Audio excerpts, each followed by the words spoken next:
Tonight, national security breach. The Trump administration mistakenly texts war plans to a reporter. I think that this is a spoof.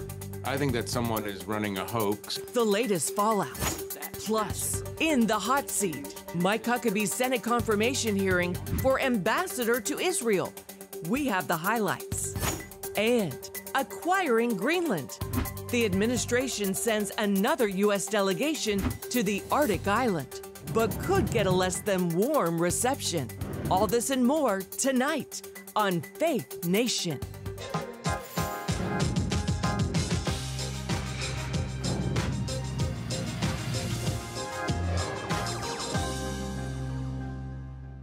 A private war room chat sparks major public fallout. Good evening and welcome to Faith Nation from CBN's headquarters in Virginia Beach. I'm Wendy Griffith. Well, more backlash today to an alleged security breach by members of President Trump's own national security team. It includes demands for an investigation into how a journalist became involved in a group chat among several top officials discussing very sensitive information. National security correspondent Caitlin Burke is following this developing story and joins us now. Caitlin, what are we hearing from the president on this? Wendy, President Trump says he's standing by his national security advisor, Mike Waltz, who's believed to have added the journalist to the group chat. Its discussion included details for U.S. military action against the Houthis in Yemen. Two cabinet members involved in the chat had to face the music today during a Senate intelligence hearing.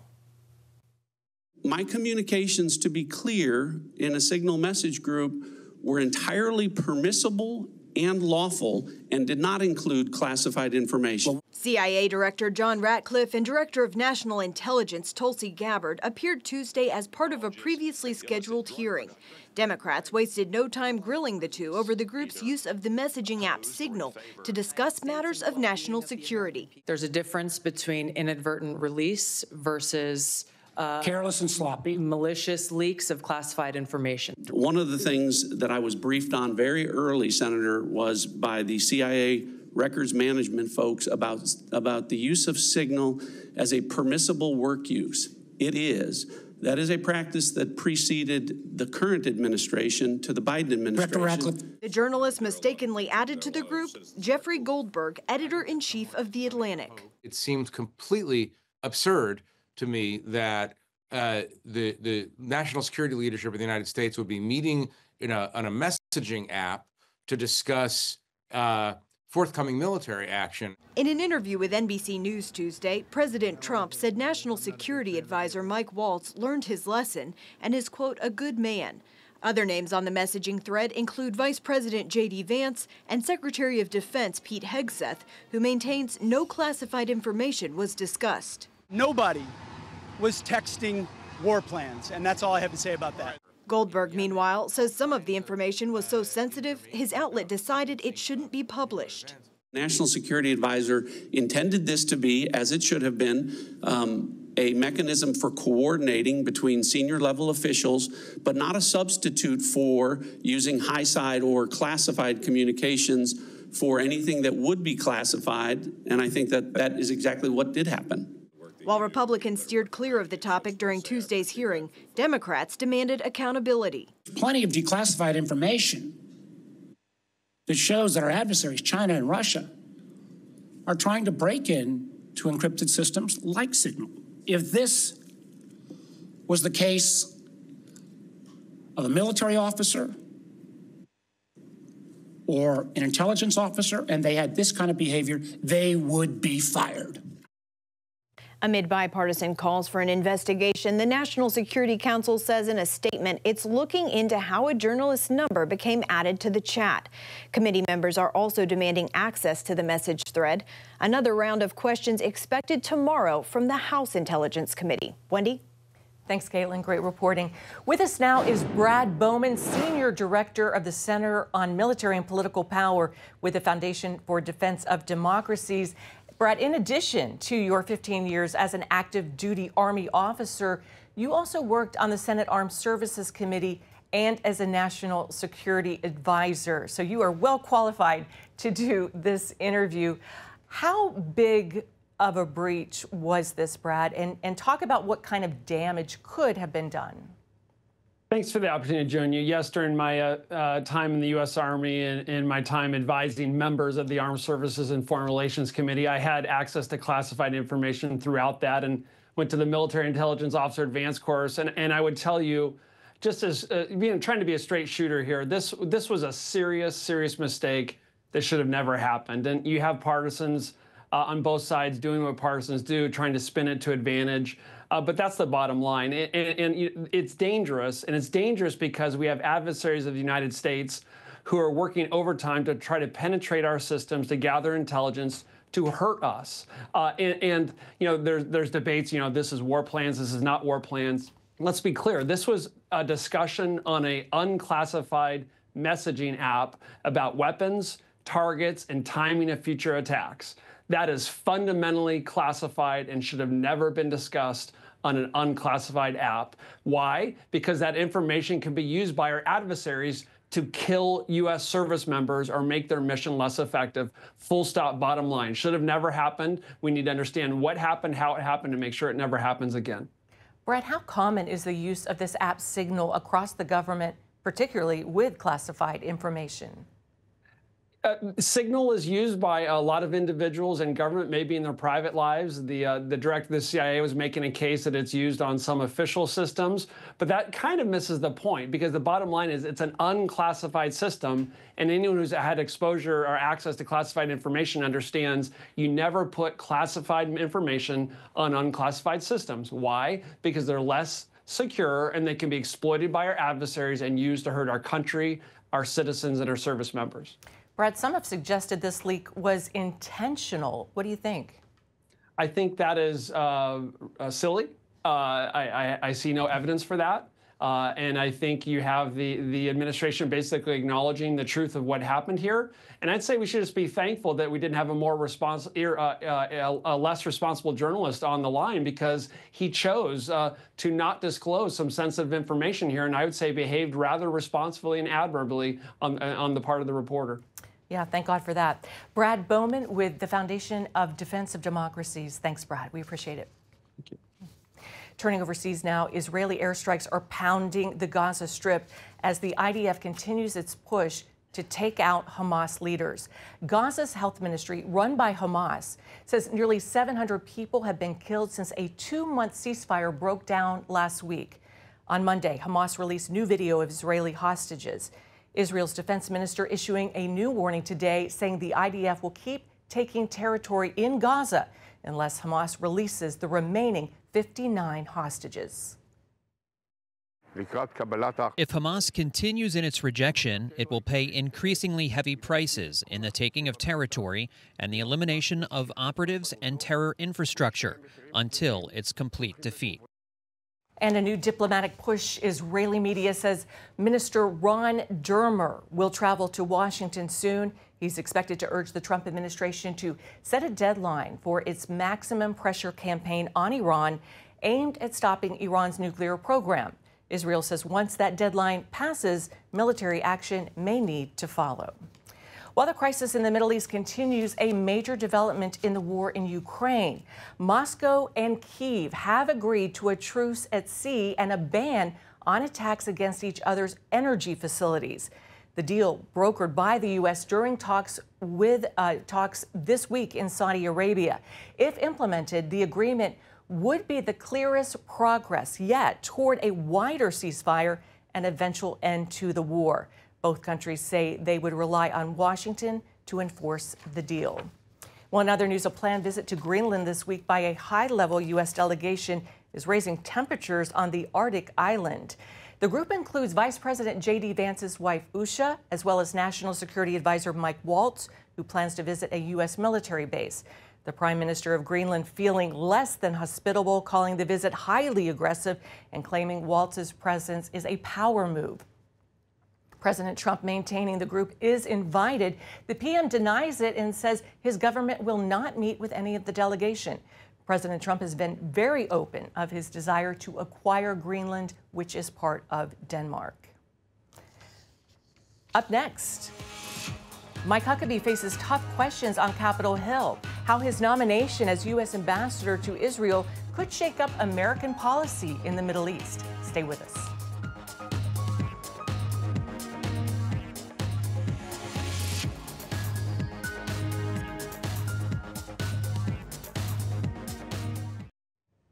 Welcome back. Former governor of Arkansas and presidential candidate Mike Huckabee faced members of the Senate Foreign Relations Committee on Capitol Hill. Huckabee is President Trump's nominee for U.S. ambassador to Israel. CBN News White House correspondent Kelly Wright joins us now with more details about the confirmation hearing for Governor Huckabee. Kelly, what stood out to you during Huckabee's appearance before the Senate Foreign Relations Committee? Wendy, what really stood out was Governor Huckabee's depth of knowledge and understanding of Israel, Gaza, and the entire Middle East. After all, he's been visiting Israel since he was a high school student at the age of 17 years old. Now, he expressed unflinching support for President Trump's foreign policy in Israel and shared the same priority with Democrat Senator Cory Booker of New Jersey in getting the last living American hostage, 21-year-old Israeli-American soldier Adon Alexander of New Jersey, back home. That has to be the first item of business before anything else. Every hostage should have already been home. The only reason they're not is because of Hamas. Hamas, who has used them as bargaining chips, Hamas, who has used them to torture, Hamas, who, when they do release, often only because they feel compelled and absolutely obligated to give them one more day of survival, they do so in the most horrific way by humiliating the hostages. And Governor Huckabee also told senators that he supports President Trump's policy that Hamas is a terrorist organization that must never be allowed to again rule over Gaza and the Palestinian people. Also, during his opening remarks, there were a few protesters who tried to interrupt Huckabee, shouting, "Free Palestine." Wendy. Kelly, some of the senators also discussed the presence of Iran's influence on the region. How significant was that part of the discussion? Yeah, that's right. It's a very significant point of the conversation that he had today, Wendy.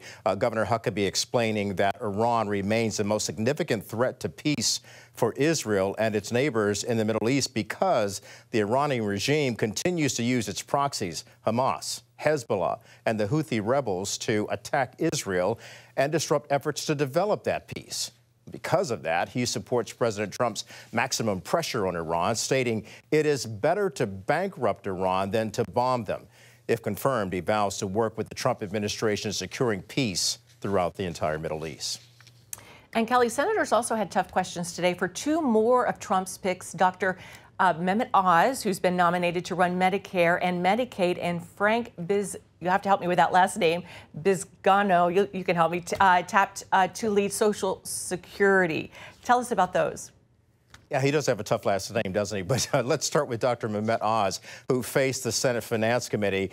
Democrat senators challenged Dr. Oz, who vowed to vote against approving Dr. Oz for being in charge of running Medicare and Medicaid. Here's why. They claim Dr. Oz, the president, and Republicans will create a tsunami of cuts. That's a quote from them, a tsunami of cuts to Medicaid for Americans who depend on Medicare and Medicaid. They say that Dr. Oz would likely implement devastating cuts to the health insurance for children and seniors in nursing homes.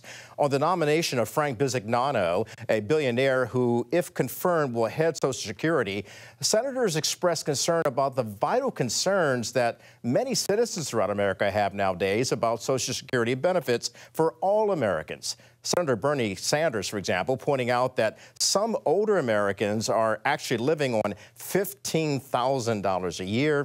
He would like to see more money come into the system that he believes needs more help in remaining solvent. And Wendy, Bisignano went on to state that he would run the Social Security Administration in the right fashion. Bisignano, not that hard, actually. Kelly, thank you so much. Great to see you. God bless. Good to see you.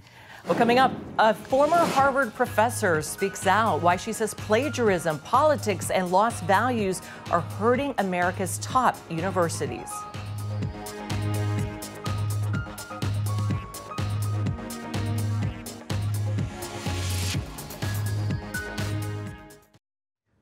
Welcome back. Harvard, once the shining example of academic excellence, has faced criticism over its handling of campus anti-Semitism, as well as accusations that a former university president committed plagiarism.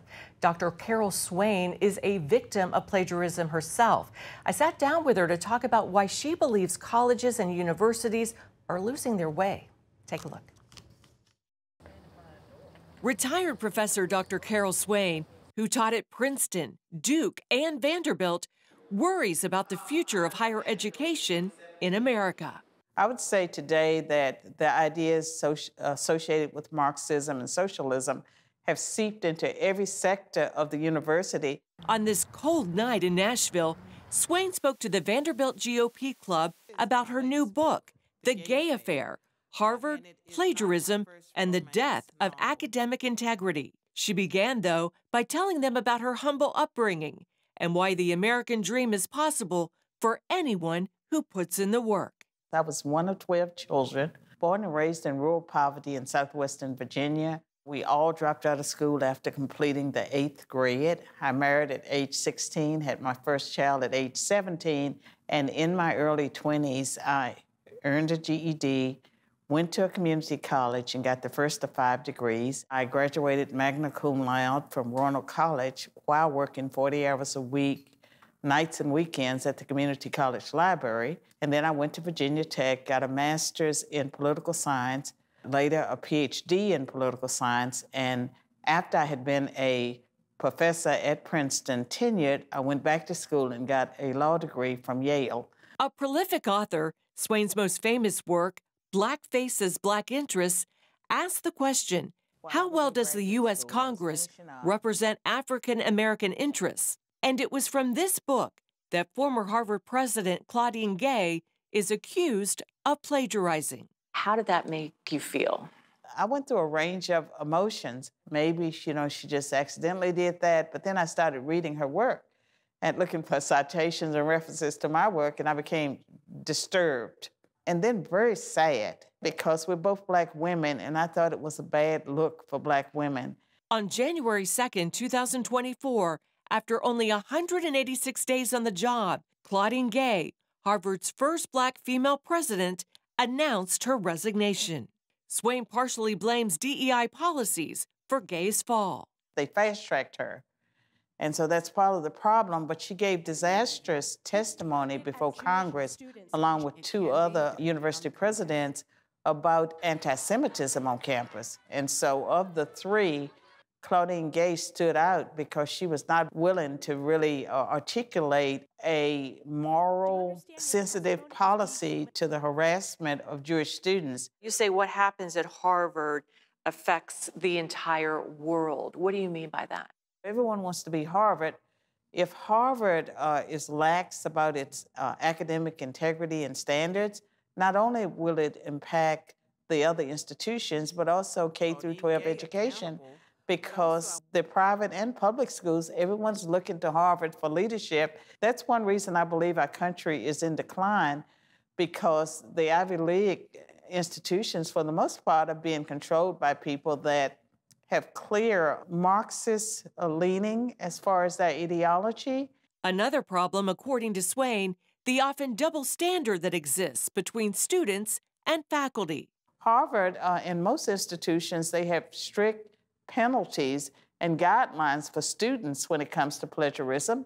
But if it's an administrator or a faculty member, they kind of back away. If institutions are not willing to police the plagiarism, then the whole academic enterprise, sort of goes down the tube, because you're rewarded for the quality of your ideas. Swain says too many problems, from plagiarism to anti-Semitism, are taking place on college campuses today. And if higher education is going to succeed, she says universities need to clean up their act. If they are rewarding us because of the quality of our minds and what we produce, then they need to protect intellectual property. As Christian universities, they were founded by people that wanted to promote the Christian worldview of the cause of faith, and they have lost their way. While Swain misses the classroom and interacting with students, she still believes getting an education is the most important thing a young person can do. It's so essential if you're going to be a productive citizen for you to have critical thinking skills. So I would like to see colleges and universities go back to being a marketplace for ideas and for them to have diversity of thought. I miss that. But right now, I'm very focused on what I believe God has called me to do. I believe He's given me a platform, and the world is my classroom. Such an inspiring interview. Well, still to come, valor and sacrifice for the sake of our country. How the nation is marking Medal of Honor Day right after this. Download the CBN News app, 24/7 news from a Christian perspective at home or on the road. One place for all of your news. Breaking news alerts. Set daily prayer goals and pray for news stories. Read the most important news and watch CBN News Channel live. CBN News, because truth matters. Go to cbnnewsapp.com to get the app today. Welcome back. Today is National Medal of Honor Day, a day designated by Congress to pay tribute to America's most heroic service members. This year, to mark the annual event, a new museum highlighting that heroism is open to the public, located in Arlington, Texas. The National Medal of Honor Museum brings to life the stories of recipients in order to inspire. Everything in American life not only can be, but always is, they are all accomplished by ordinary people who come to the conclusion that something has to be done and they're going to do it. That's what happens in combat, but it also happens in everyday life. And I think it's really important that we influence the next generations of people to think that they can do anything if they really work on it. More than 40 million Americans have served in the nation's military. Less than 4,000 people have received the Medal of Honor. So, wow, that is a very big distinction, very big honor. Well, that is going to do it for Faith Nation. Thanks so much for joining us, and we will see you right back here tomorrow. Take care.